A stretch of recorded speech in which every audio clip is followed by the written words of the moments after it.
Report breaking. Thiruvananthapuram ചെമ്പൂരിൽ ബന്ധുക്കളുടെ മർദ്ദനത്തെ തുടർന്ന് വയോധികൻ മരിച്ചുവെന്ന പരാതി.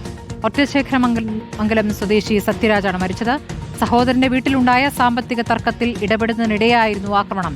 സത്യരാജിന്റെ സഹോദരന്റെ ഭാര്യാപിതാവും സഹോദരങ്ങൾക്കും നെഞ്ചിലും തലയ്ക്കും ഇരുമ്പുപൊടി കൊണ്ട് മർദ്ദിക്കുകയായിരുന്നു. തലയ്ക്ക് സാരമായ പരിക്കേറ്റ സത്യരാജ് മെഡിക്കൽ കോളേജ് ആശുപത്രിയിൽ ചികിത്സയിലിരിക്കെയാണ് മരിച്ചത്. മർദ്ദനം ഏറ്റുകിടക്കുന്ന ആ പേഷ്യൻറ്റിൻ്റെ അനിയൻ്റെ ഭാര്യ വീട്ടുകാരാണ് ഈ ഒരു മർദ്ദനത്തിന് വേണ്ടി വന്നത്. അപ്പോൾ അനിയനെ തല്ലുന്നയോ വഴക്കോ ചീത്ത വിളിക്കുന്നതൊക്കെ കേട്ടിട്ട് ആ പുള്ളിക്കാരനോട് ഓടിയെത്തുമായിരുന്നു. സംഭവിച്ചതെന്ന് പറഞ്ഞാൽ അവർ കരുതിക്കുട്ടിയാണ് വന്നത്, കമ്പിവടിയും കാര്യങ്ങളൊക്കെ ആയിട്ട് വന്നതാണ്. അവർ വന്ന ഉടനെ തന്നെ അവരുടെ അടുത്ത് ഇങ്ങനെ അസുഖമൊക്കെ സംസാരിച്ചപ്പോൾ ഇവിടെ പറ്റത്തില്ല, ഇതിപ്പോൾ നമ്മളെ കുടുംബത്തിൽ കയറി 3 വീട് അടുത്തടുത്തുള്ള വീടുകളാണ്, അപ്പോൾ ഇവിടെ പറ്റത്തില്ല എന്ന് പറഞ്ഞപ്പോൾ തന്നെ അവർക്ക് ഇതൊരു കാൽക്കുലേഷൻ ഉണ്ടായിരുന്നു. അവരങ്ങ് അടി തുടങ്ങി. പിടിച്ചു മാറ്റാൻ പോയവർക്ക് അടി കിട്ടി. പോലീസിലെ ആരെയും കൂടെ അന്ന് തന്നെ പരാതി നൽകിയിരുന്നു. അവർ രണ്ടാമത് ഇവിടുന്ന് അവിടെ മൊഴി കൊടുക്കാൻ പോയിരുന്നു. അവർ ഇതുവരെയായിട്ട് വന്ന സംഭവ സ്ഥലം ഒന്നും നോക്കിയതൊന്നുമില്ല. നമ്മുടെ അടുത്ത് പറയണ്ടേ ഇതാ ഇങ്ങനെയാണ് കാര്യങ്ങൾ, ഇപ്പോൾ നമ്മൾ പ്രതിയെ അറസ്റ്റ് ചെയ്തു അല്ലെങ്കിൽ പ്രതിയെ കണ്ടുപിടിച്ചു, ഇവരാണ് പ്രതികളാണ്, ഇന്ന കാരണത്തിനാണ് അവർ ചെയ്തത്, അതുപോലും പറയാൻ പോലീസുകാർ നിൽക്കുന്നില്ലല്ലോ. നമ്മൾ സ്വാതന്ത്ര്യ സാജുകൊണ്ട് വിവരങ്ങളുമായ സ്വാതന്ത്ര്യ, ബന്ധുക്കൾ എന്തിനാണ് ഇദ്ദേഹത്തെ ആക്രമിച്ചതെന്നാണ് മനസ്സിലാക്കാനാവുന്നത്. ഇരുമ്പുപൊടി കൊണ്ടുള്ള മർദ്ദനമായിരുന്നു. ആശുപത്രിയിൽ ചികിത്സയിൽ ഇരിക്കുകയാണല്ലോ ഈ മരണം സംഭവിച്ചിരിക്കുന്നത്.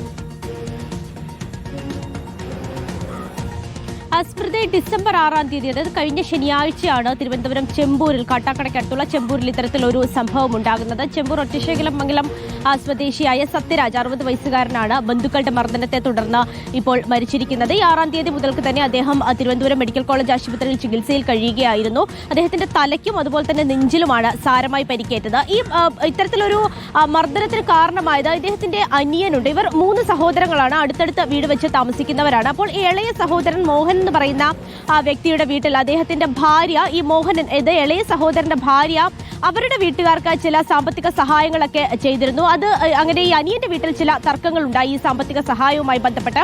അപ്പോൾ വലിയ തർക്കമുണ്ടായപ്പോൾ ഇദ്ദേഹം ഇടപെടുന്നതിന് വേണ്ടി, അത് പരിഹരിക്കുന്നതിന് വേണ്ടിയാണ് സത്യരാജ് തൊട്ടടുത്തുള്ള സഹോദരൻ അനിയന്റെ വീട്ടിലേക്ക് ചെല്ലുന്നത്. അപ്പോൾ ഈ അനിയന്റെ ഭാര്യയുടെ അച്ഛനും 2 സഹോദരങ്ങളും ചേർന്നാണ് ഇദ്ദേഹത്തെ ഇത്തരത്തിൽ മർദ്ദിച്ചത് എന്നുള്ള കാര്യമാണ് ഇദ്ദേഹത്തിന്റെ മകനും മറ്റു ബന്ധുക്കളും ഒക്കെ തന്നെ പറയുന്നത്. ഇരുമ്പ് വടി കൊണ്ടാണ് തലയ്ക്ക് അടിച്ചത്. അദ്ദേഹത്തിന്റെ തല ഓട്ടിക്കടക്കം വലിയ രീതിയിലുള്ള പൊട്ടൽ തിരുവനന്തപുരം മെഡിക്കൽ കോളേജ് ആശുപത്രിയിൽ കൊണ്ടുവന്നപ്പോൾ ഉണ്ടായിരുന്നു. എന്തായാലും ഇന്നലെ രാത്രിയാണ് അദ്ദേഹം മരിച്ചിരുന്നത്. ഗുരുതരമായി പരിക്കേറ്റ ആശുപത്രിയിൽ എത്തിച്ച ആളാണ് ഇപ്പോൾ മരിച്ചു എന്നുള്ള വാർത്ത വരുന്നത്. സ്വാതന്ത്ര്യ സാജുവാണ് വിവരങ്ങൾ നൽകിയത്.